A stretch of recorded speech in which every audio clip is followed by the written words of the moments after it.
Previously, in a Jewish journey through the Gospel of Mark, we saw Yeshua, headquartered in Capernaum. That's at the very top corner of the Sea of Galilee. You can see it at the end of the line there, top of the lake. And he travels around the region, sharing the message of the kingdom, because he is the king, and the kingdom is near them when the king is near them. We see he did a lot of healing, including healing a leper, most notably, because it had never been done in Israel's history before. That is one of the great expectations and sign of the Messiah coming. And Yeshua did that. He had the authority to do so, and we covered the fact that in Jewish theology, one of the names of the Messiah, the concepts behind the expectation of the Messiah, is the suffering Messiah, a leper scholar. His name is the leper scholar, according to the Talmud, Sanhedrin 98b, many other names. That is one of the attributions they gave of him, based on Isaiah 53. We've seen thus far the Lord demonstrate authority over the scriptures, demons, disease, the mother of diseases, and of course we're about to see, what we covered last week, was his authority over forgiveness of sins. You remember the story that everybody's packed into this little area in Peter's house right there, and being unable to get to him because of the crowd, this paralytic on a pallet who's got friends, they climbed up on Peter's roof, and they dug out the thatch and the covering. They removed the roof, and when they had dug an opening, they let down the pallet on which the paralytic was lying. It was the only way they can get through the crowd to Yeshua directly. And Yeshua, seeing their faith, said to the paralytic, "Son, your sins are forgiven." And some of the scribes were sitting there and reasoning in their hearts, "Why does this man speak this way? He's blaspheming. Who can forgive sins but God alone?" That's exactly the question that Mark's readers should be asking as well. And immediately Jesus, aware in his spirit they were reasoning that way within themselves, said to them, "Why are you reasoning about these things in your hearts? Which is easier? Is it a harder thing? Is it an easier thing for me to say your sins are forgiven? Or if you want something flashier, how about if I tell this fella, get up, pick up your pallet, and walk? And so that you may know that the Son of Man has authority on earth to forgive sins." Now remember, we're talking about the Son of Man. Son of Man is a very important topic, very important designation. When Jesus says Son of Man, you have two choices in interpreting Son of Man. Bar Enosh in Aramaic. The phrase is a common one, to be a son of, like James and John were sons of thunder. In other words, they were characteristic of thunder. They were boisterous, they were loud, so Jesus called them sons of thunder. Barnabas, a son of encouragement, right? So you have that choice. Son of Man might simply mean that you have the attributes of a human being. You're a regular guy, you're a regular Joe. Or you could be referring to Daniel 7:13 and 14, where we're introduced to an apocalyptic figure called the Son of Man. He's someone like a regular Joe. He looks like a human being, except he's in the heavens, right in the presence of God, the Ancient of Days. And God bestows on this human figure, the Son of Man, this Bar Enosh, he bestows upon him dominion and power and glory and authority over all the nations, so that everyone will worship him. So you have a choice. When Jesus uses this term of himself, and it's his favorite self-designation, is he referring to himself as, I'm a human being, I'm just a regular Joe? Or is he referring to the apocalyptic figure of Daniel, given power in the heavens. That's for you, the reader of Mark, to figure out, and we'll try to piece it together. But of course, when we've seen all the authority that Yeshua already has demonstrated, plus the fact that he is not only forgiving this man's sins and causing this lame man to walk, I think the answer should be obvious. So that you may know that the Son of Man has authority on earth to forgive sins. He said to the paralytic, I say to you, get up, pick up your pallet, get up and walk. Take a hike. Take your pallet with you. And he, the paralytic, got up and immediately picked up the pallet. And he took a hike. He went out in the sight of everyone, so that they were all amazed. And we're glorifying God. We have never seen anything like this. You know, the challenge was raised that, Son of Man, do you have authority to forgive man's sins that you're claiming? And then the Son of Man authenticates his authority with a very tangible, palpable miracle of this man walking. In front of that crowd, Yeshua demonstrates a large heaping helping of unique authority, authority that extends only to God himself. What is this normal guy walking around with the authority that belongs to God, unless, of course, he's not a normal guy or just a normal guy? So I'll bet the people, I said we've never seen anything like this, we're wondering what's going to follow up this? What's happening next? And that's exactly the same questions that we should be asking. And let's see, after Yeshua has demonstrated his authority over now the forgiveness of sins, in addition to the scriptures, demons, disease, leprosy, the mother of diseases, here's where the story goes. And we enter a new section. We remember we're in Jesus' Amazing Authority, part 1, and then Jesus' Amazing Authority, part 2. We're through those two sections. We now start a new section. I like to call Jesus shops for Levi's. It's 5 verses, 13 to 4 through 17. And he went out again by the seashore, and all the people were coming to him. And he was teaching them. So his base of operations, remember, is Galilee. And remember, the first half of Mark is all about his Galilean ministry. That is how Mark is arranging the book. The second half is going to be about his Jerusalem ministry, specifically centered on his last week. But now we see all the people, not just a few of the people, not some of the people, but all the people.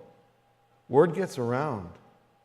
They were coming to them. And what was he doing? He was exorcising demons and he was healing them. And it was a whole stadium full of extravagant, this is your miracle day. Nope. What was Jesus' priority? His calling, his job was to teach. The miracles, the extraordinary stuff, those were to authenticate his teaching. That was so that you would pay attention to his teaching. Don't focus on the miraculous. Focus on the teaching. That's where Yeshua was living. He was teaching them. Well, what was he teaching them? Well, for details about what Jesus was teaching, you really are not going to find great answers, comprehensive answers in the Gospel of Mark. Mark is an action gospel. You got to go to Luke, to John, to old Matthew. Mark is an action gospel. You're getting summary statements, right? So he's talking, he's walking, he's teaching the crowds and the rabbis. And as he walked along the way, traveling from community to community, the crowds would follow and pass on. his teaching. And the word spread. Chapter 2:14. As he passed by, as he's walking, he saw Levi, actually Levi, Jewish name, Levi, the son of Alphaeus, sitting in the tax booth, and he said to him, "Follow me." And he, Levi, got up and followed him. Who is this fella sitting in the booth? Why is he sitting in the booth? He is a toll collector, right? You're driving along, for example, you're having a conversation.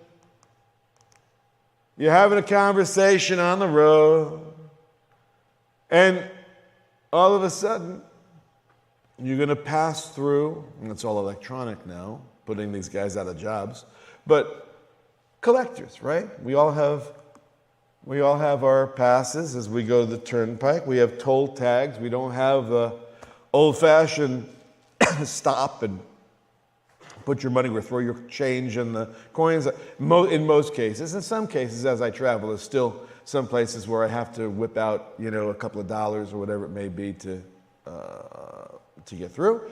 But in the same way, there were toll collectors on main thoroughfares. And as you can see, on the main road, as it went, you can see you've got to pass. If you're coming from the south, you can see the main road. If you're coming from the north or wherever you're coming from, you've got to come the crossroads. So you're coming to the Sea of Galilee. And the crossroads in the North Sea of Galilee is Capernaum. Right? So there would have been a main, on this main road, there would have been a toll collector collecting taxes. No toll tags, no discounts for prepay like we have it today. And how it worked is the toll collector, instead of a set fee, like, when you're in the George Bush, tells you, okay, that this area to this area is going to be 70 cents, and if you don't have a toll tag, it's going to be more, and you don't have an easy whatever it's called. But there were no such set fees back in those days. No specific amount. The toll collector collected as much as he thought it was possible to collect, sizing up the people who were coming by.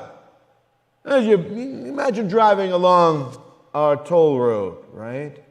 And the toll tag that we have, the toll reader, automatically knows this guy's driving a Kia, right? So he's going to get charged this amount.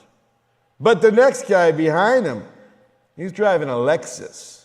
So the charge is going to be upped because for the Lexus, we charge this. And then when the BMW comes through, that's a whole special fee. The Mercedes, the Acura, they're getting a charge that's very different from the guy driving the old VW Bug. That's how it was in ancient Israel. Toll collectors collected what they assessed at the time. You didn't get letters in the mail telling you this is your assessment for your house and we're going to raise your rates this week, whatever, this year.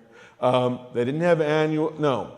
You had to pay as you went, assessed as you came and as you go, right?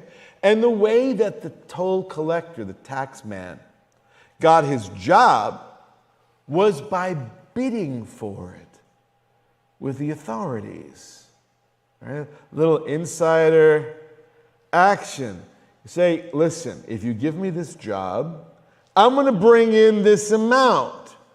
And if you could bring in that amount, in this instance, it was King Herod, Antipas, who put this individual in charge of this reason. That gave Levi the authority. If you could bring in that amount, you can have that job. And once that amount for the season, or the year, or the quarter, whatever the time period was, once that amount was collected, the promised amount was collected by the toll collector, anything above and beyond that was the toll collector's personal keepsake. He got to keep everything above and beyond what was promised to King Herod Antipas. So you can imagine that was a rather lucrative job. It was highly coveted by those who wanted to climb the social strata. You want to get wealthy. This was a direct route to raising great personal revenue and being quite highly valued by the government as well. But how does the population view this kind of tax collector, this toll booth man, this toll collector, who's eyeballing you and seeing how much he can get out of you? They don't view him. How do we view the IRS? Right? Not very highly, right? So this guy's he doesn't have great favor, he doesn't have great praise by the general populace. Nobody likes the IRS. This guy is like the IRS on steroids, right? Tax collector. So Jesus is passing through, and he sees Levi in the booth, and he says to him, "Follow me." And just to show you the grammar of how, let's go back and show you the grammar of how this is laid out. I think I've mentioned this in the past, that we kind of smooth things out in an English translation by putting it in proper tense, whatever. And he said to him, and he got up. That's not the way it reads. It's actually reading quite immediately, as if you are there. So Jesus goes up to this guy, Levi, and he says to him, what does he say? He says, "Follow me." And what does the guy do? He gets up and he follows him. It's a little bit more powerful, if you're telling the story, than just the way it reads here in our translation. And we've seen a similar scene already in the book of Mark, when Yeshua approached Simon and Andrew and James and John. Yeah, they're working at their job. They got their business, fishing. And here comes this guy, this Yeshua fella, and he doesn't wait until they take a coffee break. He interrupts them right in the middle of their job. Comes to your workplace, he gets in your face, and he's got a very clear message. Follow me. It's interesting. It's just as James and John and Simon and Andrew had done in leaving their business to concentrate on becoming the disciples of this great rabbi, this great teacher. So too the tax collector, the toll man, he gets up and he follows Yeshua in exactly the same way. I want you to remember, it's not most likely his first encounter that Levi has with Yeshua, right? Yeshua's been coming to Capernaum.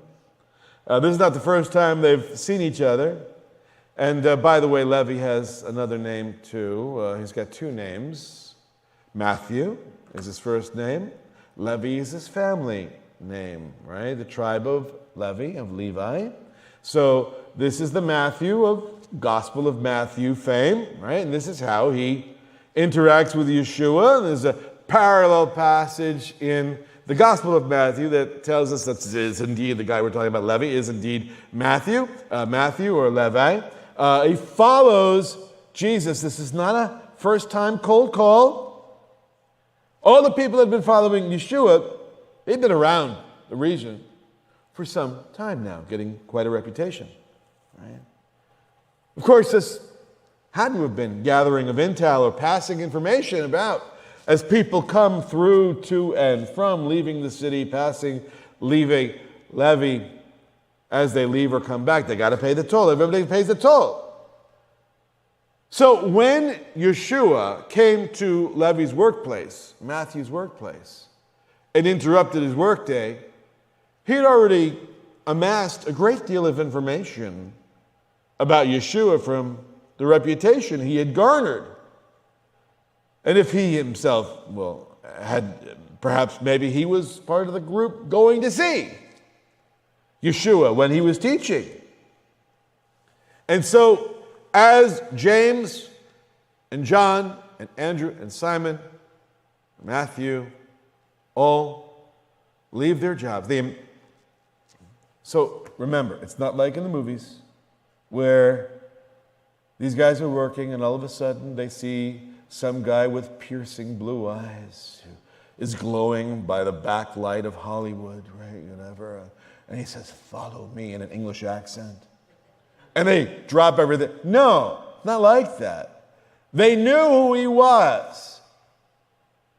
And when his call came, they were ready. That is why you see these guys, having been called, they then, like the words of the old song from the 70s, they all stand up, leave their jobs, and say, "Take this job and shove it. I ain't working here no more. I got something better to see."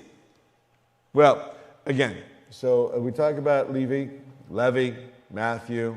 We're talking about the same guy. Jesus apparently was shopping for Levi's and found just the right one.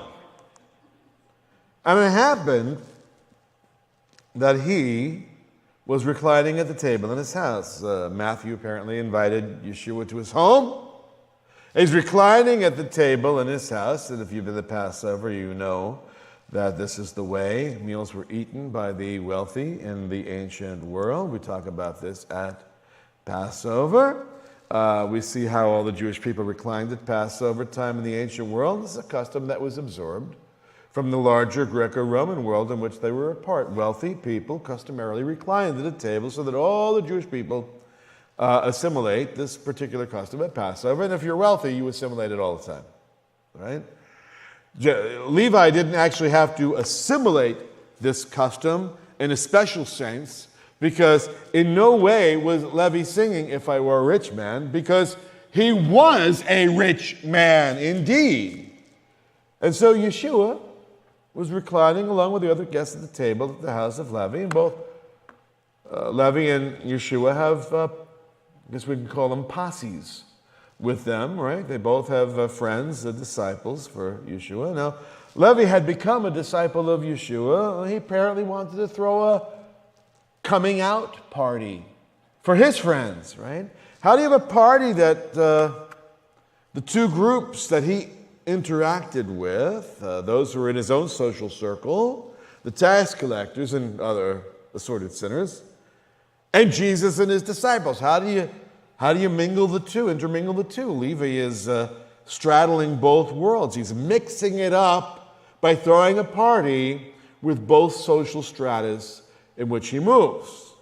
So, not just one or two, but many tax collectors were there. It was a big house with a big meal, and they were dining with Yeshua and Yeshua's disciples. And Yeshua's disciples were following Jesus, right? And that's what a disciple is, remember? One who follows Jesus. Right? We sing this song, "I have decided to follow Jesus. No turning back, no turning back." This is the definition of a disciple, a follower of Yeshua. And the room is filled, therefore, with two major groups of people: those who are committed and those who are curious. Now, every service that we do at Beth Shalom is actually quite similar to that. We have two groups, and one group may be larger than the other, but whether watching at home or here in person, we always have two groups. We have the committed and we have the curious. So we as readers should identify quite nicely with the party. So what happened next. Many tax collectors and sinners were dining with Yeshua, Jesus, and his disciples. For there were many of them, and they were following him. When the scribes, now we're meeting a new group, not scribes and Pharisees, not two different groups, but the scribes of the Pharisees, the experts of the law, the subset of the group called the Perishim, which we anglicize to Pharisees. It's a major sect among Judaism at the time. It was the most scrupulous, punctilious, religious, and devout section of Judaism at the time. And these are the lawyers of that super religious group, the scribes of the Pharisees. How many times have we seen sinners and tax collectors in the gospel? We're going to see that throughout the Gospels. We see sinners and tax collectors, guilt by association. I don't know, but Mark is emphasizing that Yeshua is in the midst of a group of social undesirables, right? They're the kind of people today that people try to work very hard to ingratiate themselves and be part of that, but that's our culture today. This is really quite a dirty group. So you get to guys like, for example, guys that young people for decades have idolized from the music business, like Puff Daddy, Diddy, he's called today. And if you pay any of the closest attention, you see he's a sick man that you would not want to be anywhere near, let alone let your wife or your children near, right? So, but in these days, in Israel, it was pretty more straightforward. Although they were wealthy, they were undesirable, and they were not considered to be polite company. And they certainly were not considered to be polite company by the religious, by the scribes of the Pharisees. So, scribes of the Pharisees, they don't approach Jesus directly. They go to his disciples. They know better than to approach Yeshua directly. They're a little intimidated by him. They don't know what they're going to get from him. They never know what they're going to get from Yeshua, but it's safe to approach the disciples. And they said to his disciples, "Why is he, Yeshua, eating and drinking with tax collectors and sinners?" Why is Yeshua eating with these socially undesirable people? To which I, if I were a disciple, I might ask, why are you eating with them? You're at the same table, you're in the same party, right? Why are you here, right? But Yeshua, the disciples don't get a chance to answer, right? The scribes think that they're going to get an answer from the disciples, but nope, the master is going to take matters into his own hand and address them directly. Hearing this, Yeshua said to them, "It is not those who are healthy who need a physician, but those who are sick. I did not come to call the righteous, but sinners." Listen to that again. It's so profound. It's not those who are healthy who need a physician, but those who are sick. I do not come to call the righteous, but sinners. Think about it. What kind of doctor spends all his time with healthy people? A concierge doctor, of course. No. That's a joke, but true. Most doctors are spending their time with sick people. Right? If they have nothing to heal, they have nothing to fix. They have no purpose to being doctors. How much golf can you play? Right? If you're hanging out with the healthy, you're basically more of a maintenance man than a doctor, than a physician healing the sick. And just as physicians should, by definition, be among the sick and expected to be among sick people and not healthy people, so too Yeshua is saying, do you expect me to hang out with the righteous, among those who know and keep the law? It's not the righteous that I've come to call. It's sinners that I've come to call. I love to see these purpose statements. You know, you always ask, well, I always train students to read the scriptures asking very basic questions. You know them: who, what, where, when, how, and why. Every now and then, you get a why, you get a purpose statement, you get an answer to the why. A beautiful purpose statement. And this is Jesus' purpose statement, one of Jesus' purpose statements. I come to call the righteous, not sinners. And that's a statement with a double edge to it. On the one hand, if you're a Pharisee or a scribe of a Pharisee, as in this particular passage, you understand Yeshua to be saying that that's why he's not eating with me on the regular, because I'm righteous. And okay, he wants to bring the sinners up to our level. But yet there's the other edge when you read deeper into what Yeshua is saying. Because remember what the prophet Isaiah wrote. He said, all of us, like sheep, have gone astray. Each of us has turned his own way. There is none righteous, no, not one. Even among the overtly righteous, there are no true righteous. There are those who are doing better than others. But everybody in society has a disease. Some are just manifesting more overt symptoms than others, but everybody is infected. And so Yeshua says, I'm going to be spending time with them, but I'm not going to ignore you either. Just wait for a few more chapters to come by. You'll get your turn. I'll give you attention momentarily. One of the things that's really difficult, if you've been a believer for any length of time, you start to lose your non-Christian friends. Unless, of course, you work in an environment where you're surrounded by a lot of unbelievers.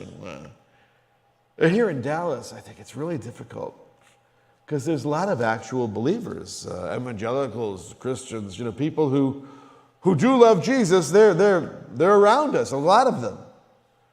And if you're in ministry, it's particularly challenging.